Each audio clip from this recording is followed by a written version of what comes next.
ইরানের সর্বোচ্চ নেতা আয়াতুল্লাহ আলী খামেনির বিরুদ্ধে আন্তর্জাতিক চাপ যেমন বাড়ছে, তেমনি দেশের ভেতরেও বিভিন্ন স্তরে বিরোধিতা জোরালো হচ্ছে।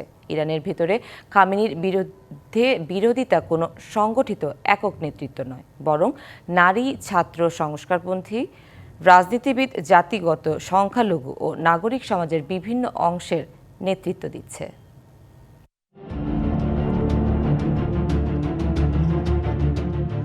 ইরানের ভেতরে খামেনি ও ইসলাম বিরোধী শাসন ব্যবস্থার বিরোধিতা কোনো একক রাজনৈতিক দলের মধ্যে সীমাবদ্ধ নয়, বরং সমাজের বিভিন্ন স্তরে ছড়িয়ে আছে অসন্তোষ ও প্রতিরোধ।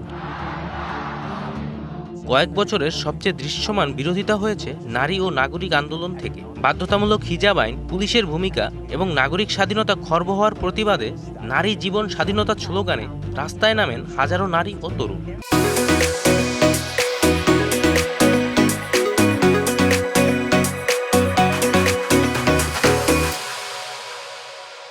বেকারত্ব, রাজনৈতিক দমনপীড়ন এবং ভবিষ্যতের অনিশ্চয়তা, এই তিন ইস্যুতে বিক্ষোভ জমেছে বিশ্ববিদ্যালয়গুলোতে।